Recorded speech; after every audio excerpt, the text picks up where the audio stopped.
Hello and welcome to the MMQB NFL podcast. I'm Gary Gramling. And I'm Connor Orr. And Connor, we are in part one of our two-part NFL free agency extravaganza here. And this show is going to focus on the teams who will be making a splash here, or potentially making a splash here. We don't know for sure. But the teams we are very interested in keeping an eye on. In the midweek show, we will have a rundown of the free agents themselves and sort of run through who we like, who we don't like, etc., etc. But we are going to start this by focusing on the teams, and we are, we use overthecap.com, like so many people do, to sort of get a big picture view of who has cap space, who doesn't, et cetera, et cetera. The cap is, as you know, a bit of a myth, but we are kind of inadvertently starting at the top here with the first team we're going to cover. That is the Miami Dolphins, who, according to overthecap.com, have the most effective cap space at $58 million plus going into free agency here, and they are a team that's undergoing a very interesting metamorphosis down there in Miami.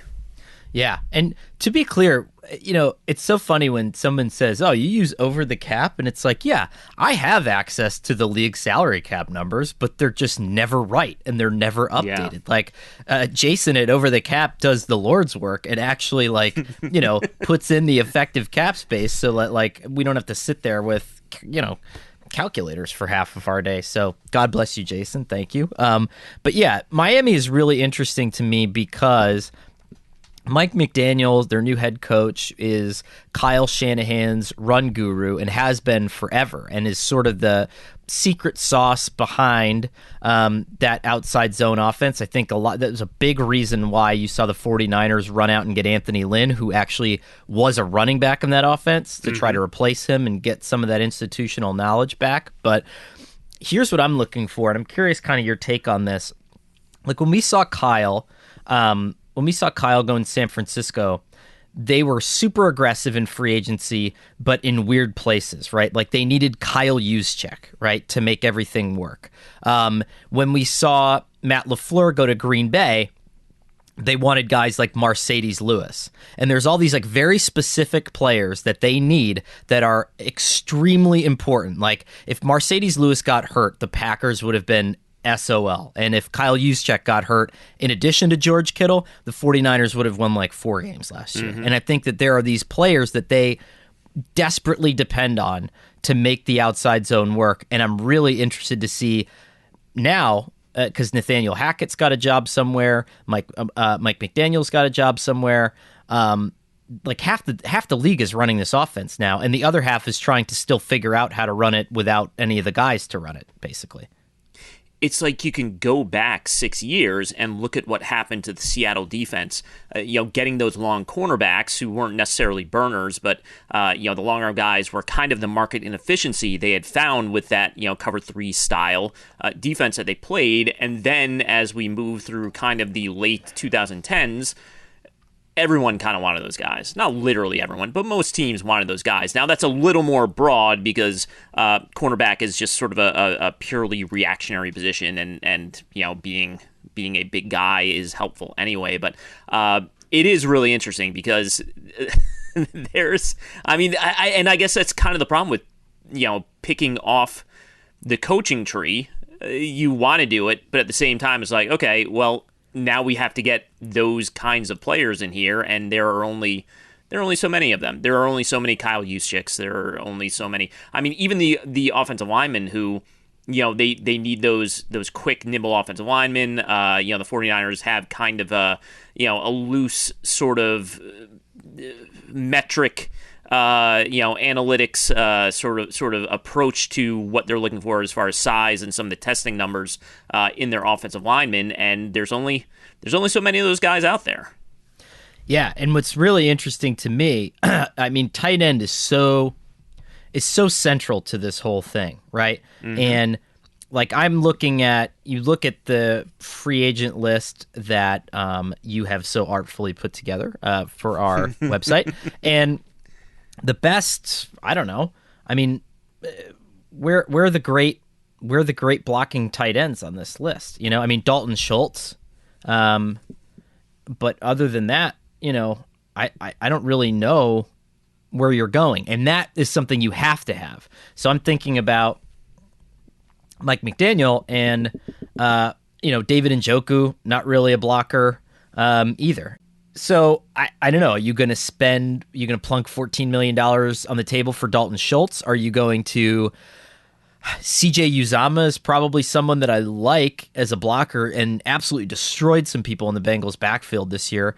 But other than that, there's no, it's hard to come from George Kittle, who basically revolutionized the position. And I'm not saying that Mike McDaniel's not going to be able to figure it out, but I'm just saying you do need these certain guys, and are all these guys going to be bidding against one another for the sort of the scraps on the market? What was the Moneyball, the movie? What was wasn't it? What was the guy who threw funny, the reliever, the submarine reliever? I should know this because it's actual baseball, and I used to know baseball back then, but I don't know it. Bradford? Oh, Chad Bradford, yeah. Chad Bradford, yeah. So now we're all looking for Chad Bradford. Instead of just having a bunch of Chad Bradfords lying around, Oh, man. It's not a good band name. It's a good album name, though. We're all looking for Chad Bradford. With just like a morose, woodsy cover, Mm-hmm. Yeah, but I don't know, because this team needs a lot of work, right? Just taking a look at the roster, you're awful. I mean, Brian Flores got blown up during this whole thing, but Chris Greer could not put an offensive line together in 7 years. This is a bad offensive line. It's not a good offensive line. It's still not a good offensive line. You're okay at wide receiver. You're pretty decent on the back end of your defense, but that was also because Brian Flores was your coach, and half of your defensive line is pretty bad, half of it's pretty good. So, but if I'm Mike McDaniel, it's okay, well, none of this works if we can't run the ball. So that's 1 and 1A. It's we have to figure out how to make this happen. Yeah, it's going to be really interesting there, and it is a good point with the defensive line. I mean, they held it together pretty well defensively last year, and they are keeping Josh Boyer there, but gosh, a lot of this was sort of Brian Flores and his creativity and the way they sort of worked around the fact that they don't have dynamic guys. I mean, it's a Patriots style defense. They didn't invest big money to get sort of the game changing superstar type of pass rushers that you have in a lot of spots. So you have to come up with a different solution there, and we'll see what happens defensively. But yeah, that offensive line is just circled and starred and highlighted and however else you want to do it, because they've whiffed time and time again in the draft, and now you probably got to go out and shop in free agency, or this is supposed to be you're trying to get a read on Tua Tagovailoa before you have to decide to commit or not commit, and they're committed to him for this year. Running him out not only from a pass protection standpoint behind this offensive line, but just not having that complementary piece to your offense that's so crucial to everything Mike McDaniel wants to do is going to be a huge issue if you can't solve it immediately in free agency. I would. This is oddly an okay year for offensive line, though, right? If you were a GM and you just totally neglected the position all year, you didn't study for the test, and you woke up the day before free agency started in a panic, and you're like, oh no, you'd look at the list and you'd be like, okay, we could string something together here. And what's interesting from a Dolphins perspective is you look at what you have out there. For example, Morgan Moses played in that system last year with the Jets. Yep. You love how much I love Morgan Moses. You love Morgan Moses so love much. Morgan Moses. But I'm just saying, okay, you're gonna get beaten out. Terran Armstead probably. My guess is, if the ink is not at least dry on an illegally tampered contract right now in Indianapolis for some team that has offered him fistfuls of money, I would be very surprised. Orlando Brown's not going anywhere. I think you could piece something together. I think that there's enough guys that you could make it work if you needed to. And there are guys who have played in the system, like Austin Corbett, is out there. Laken Tomlinson is out there. Bradley Bozeman, while he's not technically an outside zone guy, I mean, some of the steps that they make, I would guess, if you're kind of doing some of that stuff would translate.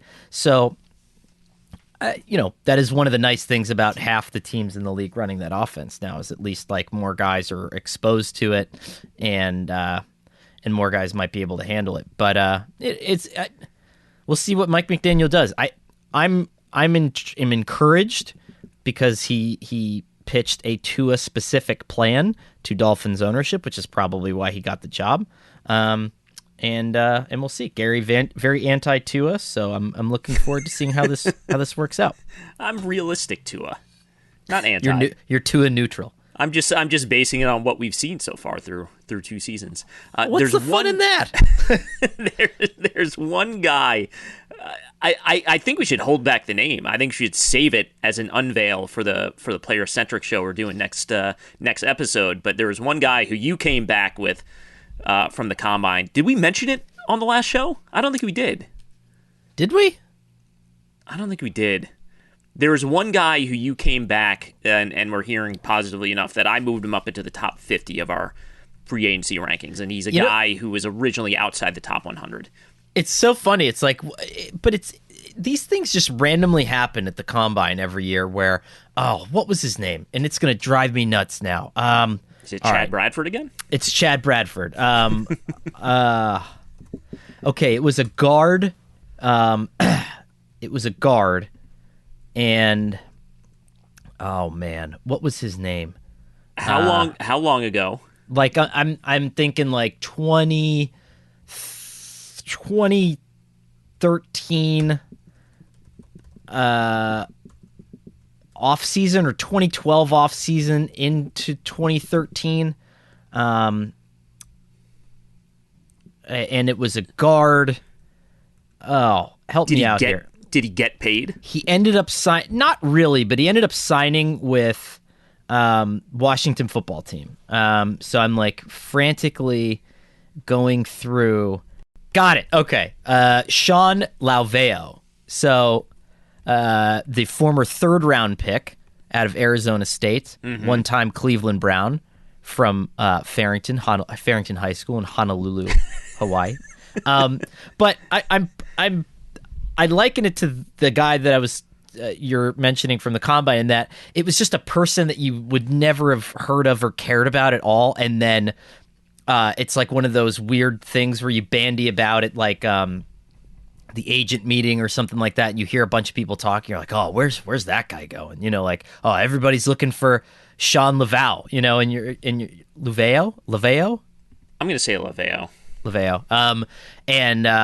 And so this guy was like that, and so I don't know what's going to happen, but I thought it was interesting, and maybe he'll end up with the Dolphins. Here's a fun thing: if you can guess our secret player, right? Like it'll be like a Wordle. Yeah, I mean no, but yes, in that you're guessing something. If you can guess our secret player before the free agency show next week, I will send you some custom rainbow scratch art from my daughter's rainbow scratch art collection. Nice. So, do you know what scratch art is? Yeah, like the it's like a black page. I don't know what the material is, but it's like a black page, and you as you scratch with a little like stylus type of thing, it unveils. You draw a line, but it's like it's rainbowish, like something underneath it is like rainbow colored. Correct. Yep. That's pretty good. I mean, she could be really famous one day. Yeah. So. Or they're just aesthetically pleasing. That'll be all right. Really nice. Nice to hang up on your wall. Let's go to the defending AFC champion Cincinnati Bengals, who, normally I think their reputation, which is well earned, is that they don't spend a whole lot in free agency. The window's open, quite obviously. They just played in the Super Bowl. You have a quarterback who won't get his mega contract for at least one more year. I mean, one more year. They're going to do it next offseason. They have a major issue on the right side of the offensive line, and they have the cap space to do something about it. It was so funny. Duke Tobin, who's their director of player personnel, was at the combine, and now I'm not saying that like I've got everything figured out from a question asking standpoint, but throughout my career, I've tried to take a lot more things into perspective when I like just yell something at an executive. But at the combine, it's sort of open season, and there's a lot of like people who, for example, are basically fantasy football reporters who care more about the end product, right? Instead of the process of building. And so Duke Tobin walks to the podium after building like this Cinderella Super Bowl contender, and he's just like, this is just one of the nicest guys on earth. And then he's just like, "Oh, thanks for having me here at the combine." And then somebody just yells like, "How are you going to fix the offensive line?" And then he was just like, "Yeah, I just got back from the Super Bowl," but he was ready for it, and he read this list of sort of metrics, and he was just like, Joe Burrow's good, but we don't survive without the offensive line. And he's like, now, are we going to work on it? Yeah. I mean, we're working on everything every year, but this will be an interesting one. I think the Bengals, in general, are a really cool question mark because in Zach Taylor's first 2 years, they were top 6 in new contract spending.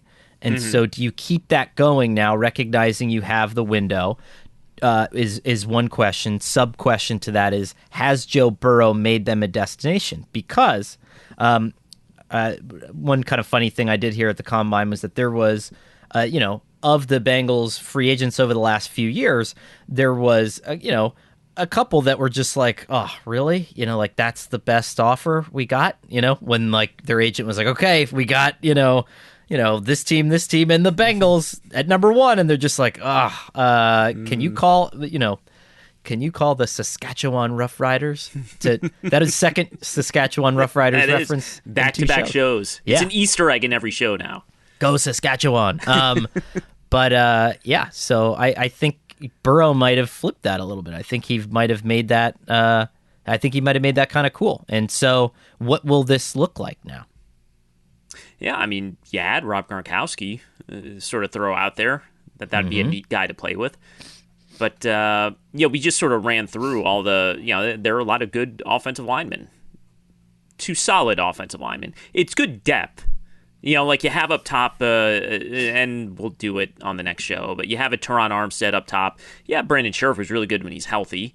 You have some places where you can spend this money, and, as far as their in-house spending goes, you probably got to bring back Jesse Bates. You got to figure out how to do that, but safeties are not demanding, sort of roster-altering amounts of money, so they have a chance to do something here. They have a chance to make a big splash here over the next couple of weeks. Yeah, I don't know. If you're a prospective free agent, I think as we've learned more about the Bengals and their inner workings and all that kind of stuff, I think there are guys who definitely hated playing for the Bengals, but I think there were a lot of guys who, in the end, were like, yeah, it wasn't so bad. I mean, it was bad for a while because we were the Bengals, but from a quality of life perspective, it was okay. And Cincinnati really showed me something when I was there before the Super Bowl, I got to say. Just on the taco front alone, really solid place that I just never really expected. So, over the Rhine, it's a good place to be. Sin City, nothing wrong with it. Let's stay in the AFC North and go to Pittsburgh, who seemingly never has money to spend, though they do. Let's see, I got to do. This is my only criticism of over the cap. I wish they had the little rank numbers next to each team. Really, I'm just used to spreadsheets, so I could just look at the left and see what it is. But the Steelers in effective cap space are 1, 2, 3, 4, 5, 6, 7, 8, 9, 10th. Top 10. Top 10 sounds better. But they have some money to spend, finally, with Ben Roethlisberger coming off the books here. And yes, they do need a quarterback, but the offensive line is a huge question mark again. But that defense is really interesting to me because you have 3, superstars. TJ Watt, Cam Hayward is still playing at a really high level, and Minka Fitzpatrick in the secondary. Other than that, you have some issues back there. This is, again, I sort of monitored this all year because I'm from a family of Steelers fans, and I remember just, going all the way back to like the early Cowher years, how this team just no one runs on them year to year. They had the worst run defense as far as yards per carry allowed goes in the history of the franchise. And I think they ended up, I'll look it up as we sort of chat here, I think they ended up last in the league in that category. And that's just, again, run defense is not the end-all be-all here, but, I mean, it was an uncharacteristically leaky run defense. And, when TJ Watt was not making noise, it was kind of a shaky pass defense. Yeah. It makes you kind of wonder what the ultimate plan is there, and how quickly they'll be able to fix it. There are some teams, I think, that you can immediately, like, we're unable to see the forest through the trees, but they have an idea. And Pittsburgh is one of those franchises that, like, I would just be stunned if there isn't some sort of, like, thing where they pop 3 quick moves in free agency and then everyone's like, oh, I get it. This all makes sense now. But with the age of your superstars and the way that roster's set up, I mean, it's sort of validated in bringing back Ben Roethlisberger, even though you should have had a backup option there somewhere. But you can't tank at this point, right? Like, or soft tank. I mean, no one should tank, but you can't kind of just fold up the wings and let this thing crash into the ocean, Yeah, they did, by the way, finish last in the league in yards per carry allowed 5 per rush. And obviously you just signed TJ Watt to that big extension, and his prime is, you could, edge rusher, you could say aggressively you could get 4 years of that level of play. I think maximum is what you can expect. Maybe he gives you more, but I think you're getting greedy at that point. So, you have a chance to do something now. It's just, I think for so many years, that defense was kind of taken for granted that they were gonna hold up their end of the bargain and let's see what they do offensively, and can you topple Tom Brady in the postseason were kind of the questions there. And now the questions are, can you fix this defense on the fly and also find a quarterback and also rebuild your offensive line? Well, quarterback is, that's kind of the interesting thing. That's what I was going to bring up is, are you going to go with Mason? This would be the most wholly unsatisfying thing, and it's probably going to be what's going to happen, right? They're going to start Mason Rudolph, and then they're going to drag along a rookie, right? And then do like a changeover week 8 at some point. Yeah, that would be the worst, wouldn't it? I think that's a tough sell, and apologies to Mason Rudolph, but that's a tough sell to that locker room. Especially since we saw it for an extended period a couple years ago, and there were a lot of people demanding Duck Hodges, get the sort of long-term backup job there. I don't know if you can do that. I think you have to go, if they want to go with a rookie, that's fine, and we'll talk about next week the fact that there's just not really, again, unless Russell Wilson, Aaron Rodgers, et cetera, unless those guys move, there just aren't a whole lot of answers here. They're bridge guys, and that's about it. So if they want to go rookie, that's fine, but I think you also have to go get one of these bridge guys in there and go from there. And Duck Hodges is under contract with the Ottawa Red Blacks for another 2 years. Oh, yeah? So you're not getting Duck out of Canada. He's not just going to walk back in there and save you. I don't know. Jameis, would you go, would you assume that Najee Harris takes the leap here and that your offensive line is going to be pretty dang good, and then you just say to Jameis, we're going to ask you to throw 3 times a game, so just don't screw it up. And you have Chase Claypool. Jameis has a big arm. I don't know. Something like that, maybe. Either way, it's going to cost money. Jameis Winston isn't doing one of those Saints deals again. I think he showed enough before he got hurt that even he's probably like a $14 or $15 million a year player at this point, right? I don't know. Not for my team, but my team doesn't exist. So Right. I'm just saying, like, Ryan Fitzpatrick is like 16, 17 at this point, or whatever it was that he played for last year. If the going rate for like that steady mercenary guy, now that market's getting squeezed a little bit because Teddy Bridgewater was getting he had this 3-year 63, I think, in Carolina with the Panthers. Yeah. So I don't know. I mean, we all should just trade for Taysom Hill. Well, what do you think? By the way, I mean you're a big. I am a Matt Canada guy. You're a big Matt Canada guy. I think that's putting it accurately there. What do you think? Would you want like? This is kind of baiting you because I know you really like Marcus Mariota, but I see Marcus Mariota as a guy where if you had a highly schemed offense, you could plug Mariota in there and maybe get some stuff going, at least for most of the 2022 season. If you take Mariota out of it, if you just had sort of mobile, traitsy guy X, does that intrigue you more than getting a Jameis or a Garoppolo or someone maybe a little more traditional drop back in that Matt Canada offense? Hell yeah. And you bring on Chip Kelly to be assistant offensive coordinator or head coach. I don't know. Trade Mike Tomlin to like the, bring like the 2000. What would that have been? The 2012 Oregon Ducks, right? Yeah, something along there. 2014 draft, so 2013 Marcus Mariota. Yeah. No, I mean I thought Marcus Mariota played really well for the Raiders. And they had him kind of doing the gimmicky stuff by the end, but he was an effective player. I really like that. That's actually like a sneaky, brilliant thing. I hope they're listening to the podcast. He'd look cool in a Steelers uniform too, wouldn't he? It would. Well, those are great uniforms. Everyone looks cool in those. I'd look cool in those. Except for like every Steelers fan at the game. But yeah, Oh, man. Or, you're all ugly. Yeah, we could just insult Western Pennsylvania for a moment before we move on. Let's talk Jets here. Jets are still in that kind of in-between.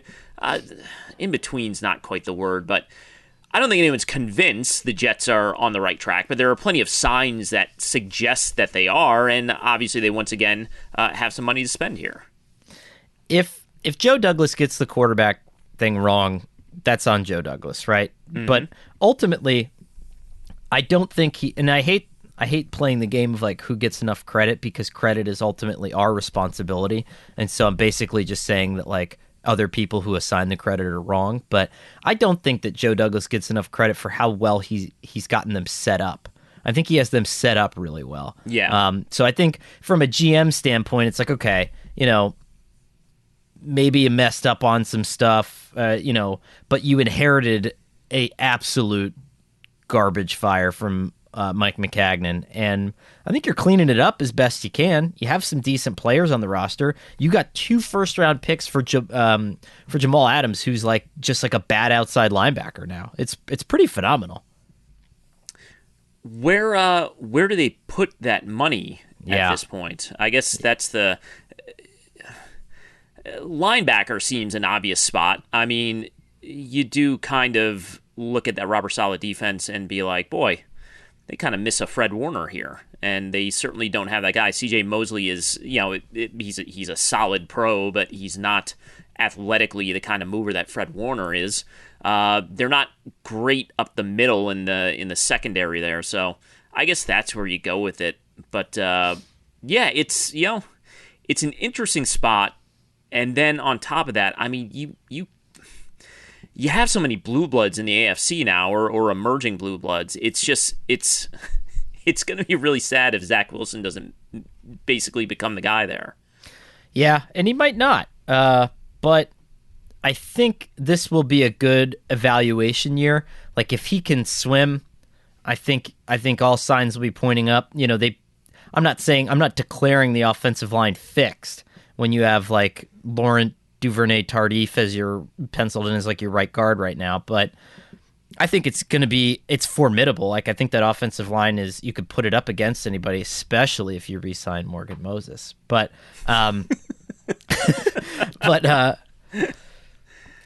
yeah, I mean, the middle of your defense needs a ton of work, even though your guy Jarrad Davis is back there. And you're probably still going to need, I don't know, do the Jets take the first receiver off the board? Do they still try to diversify their weapon set a little bit? I don't know. I don't know what they do, but they have a lot of money, and I think that they're going to have to start spending it. This is just the football life cycle of how things happen, Joe Douglas, had a tough run there, right? Because you come in at the end of Adam Gase, and so your evaluation period on your job starts then, and then, this is a long haul, but you don't know how long you're going to get, and so you have to be situationally aggressive. He has them set up with the space and the picks, but, some stuff needs to happen now, Let's go on to the Colts, who are fascinating to me, and it's all about this Carson Wentz situation, right?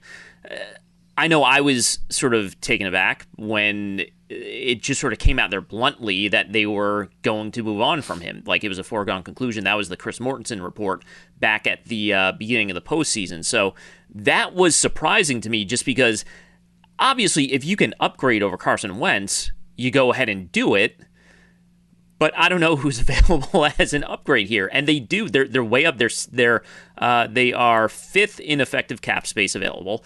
They don't have a lot of holes on the roster. You want to upgrade over Eric Fisher at left tackle, they can do that and still have plenty to spend, especially if they're not spending on Carson Wentz.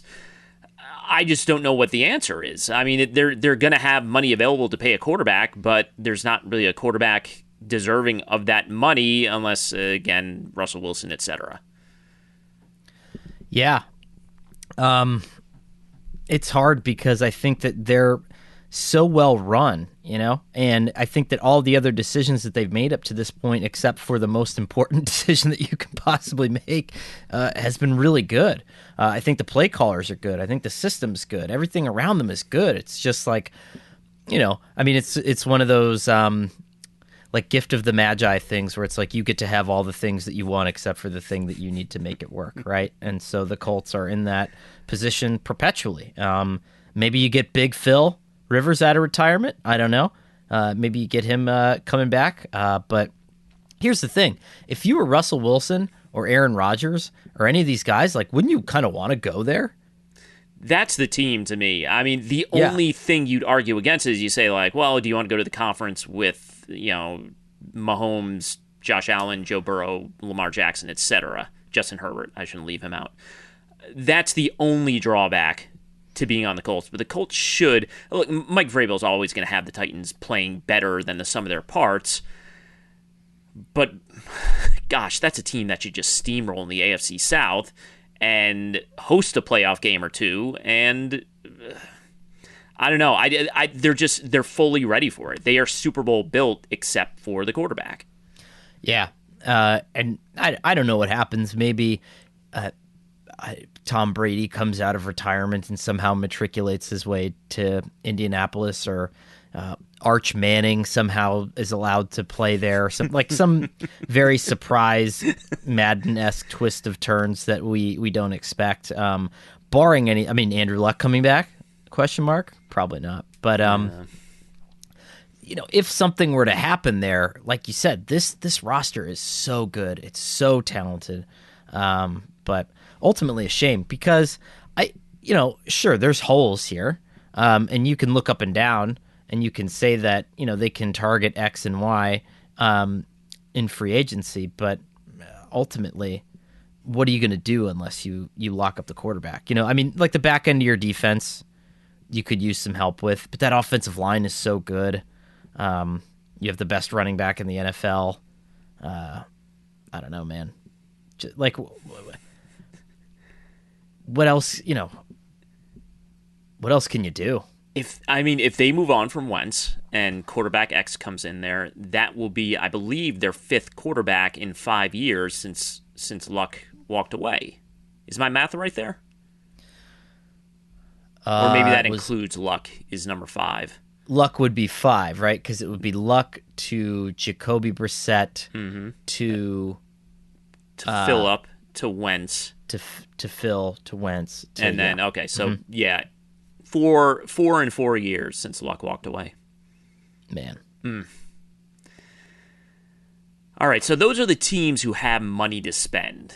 When you look at this list, down toward the bottom here, the teams who are projected to be well over the cap, is there anyone you kind of circle as they're going to make noise anyway? They're going to as we know, you can finagle some things and create some cap space where there seemingly is none. But is there anyone who you think is going to make that sort of move and end up being a player here in free agency? So I'll give you a short list, and then you can give me a short list, and then we'll kind of we'll pick out some stuff that seems interesting. But I think the Bills probably don't have a choice.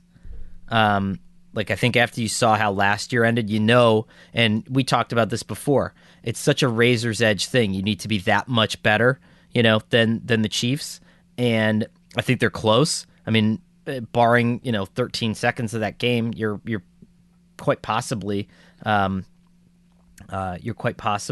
the conference championship game. But I think you need to get a little bit better, and you also probably have to compensate for the loss of Dable there too. You have to assume the offense is going to take a step back. You're going to need some playmakers there. I wouldn't be surprised if they make a little noise.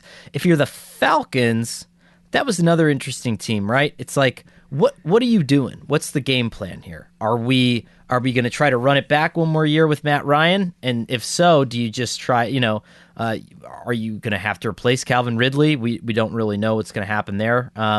So what are you trying to do in that situation? Do you kind of push all your chips in and get weird, especially since, as we've talked about, that division's going to be pretty wonky and overall not that good? Yeah, I respect them for basically keeping it together and going for it, and it was admirable that they sort of took a win now type of approach last year. Boy, they were bad. They were so much worse than their record.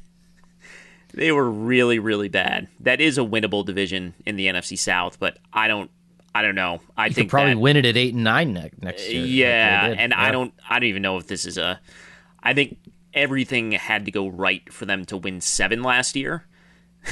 And so I think it's like a 4-13 team. I think that's just who they are. What about you? Who's your kind of short list of people who might pop there at the bottom? The team that's kind of interesting is the Cardinals, who we talked about this on the last show, how they basically have this system built where you have to bring in stars offensively, and they are going to potentially lose Christian Kirk. Maybe he comes back, but you also have to pay the quarterback. They're going to have to get creative with how they build this thing. You're probably going to lose Chandler Jones on defense. You're just going to suddenly have a lot of holes on this roster. I think if you're looking at it, Vance Joseph can probably solve a lot of your problems defensively. You can probably sort of put him out there with not all the ingredients, and he'll figure it out. Offensively, you have to spend. You have to upgrade that entire receiving core. It can't be DeAndre Hopkins and then the drop off to Christian Kirk, AJ Green. You gotta get a really high end number 2 and a pretty high end number 3 and a very capable number 4 in there before you can really even think about challenging the Rams and the 49ers in that division. It's not going to happen, but if they somehow got like Devontae Adams, would you freak out? Like, would that be the best? Like, would that just be the best thing ever? For the Cardinals, yeah. And not for us, though. I mean, we'd have Cardinals fans in our mentions nonstop once again telling us that this was all a long con building up for 2022. Yeah. Here's a new rule for the Cardinals fans. You're not allowed to comment on the goddamn power rankings until you make it at least 2 rounds into the playoffs. I don't want to hear anything about it because my lack of belief in your coach and their overall plan is baked into my low ranking. Like, that's just a perpetual thing. We should clip this and we should link it in every edition of the power rankings from now until eternity. It should autoplay. You can't turn it off. It's just going to autoplay when you open the power rankings. It's not a great year, but it's an okay year for weapons. If you assume that, I don't know, Odell is a good ISO wide receiver, that would be kind of a fun thing. If you assume that the ACL, if you could get him back by, I don't know, ACL recoveries are so fast now. You think you could get him back by September? Know. It's almost like when you look at this receiver group, and again, we're gonna dive deeper on the next show, but so many guys coming off injuries. So many guys coming off, and also late season ACL. That's what makes you nervous about Odell. I think he'll be, even though it's the same knee that he tore the ACL in early, I think you can be reasonably confident that he's going to be full speed again, but it might not be until mid-October. Michael Gallup tore his ACL late in the season. Chris Godwin was a December ACL tear. There are a lot of these guys where you just kind of say, we can get him up to full speed, but are we basically punting the first 4 weeks of the season if we do that? But there are weapons out there. Look, if I were the Cardinals, I think Juju Smith-Schuster is a guy I would target as that sort of second slot guy to pair along with DeAndre Hopkins as the other big slot, and then you just got to get a speed guy. Yeah, I think that's Braxton Berrios. Ooh. Problem solved. Braxton Berrios. he was almost a emergency pickup for me for the last week of fantasy football season. Almost. And that was a game where he scored 2 touchdowns. Not a Saskatchewan Rough Rider. No. And by the way, I just want to, you brought up the Ottawa Red Blacks earlier in the show. Their previous iteration was they were also the Rough Riders. I thought so, right? They folded a couple of times. I think they were the Rough Riders, and they folded, and then they came back as the Renegades, and they folded, and then they came back again as the Red Blacks. But those were the 2 Rough Riders in the CFL. I like that their mascot is just a guy named Big Joe, and it's just a large. That's pretty awesome. It's just a large lumberjack-looking guy with like a butt chin. Nice. Yeah, and I mean,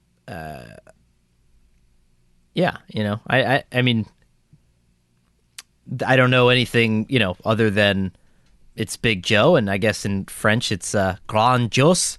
But other than that, and there is some controversy. I guess a lot of the French Canadians felt like it was not nearly French enough, which I could see. It looks like a protagonist in a Disney movie. So just about the whitest looking lumberjacky white guy you could possibly find.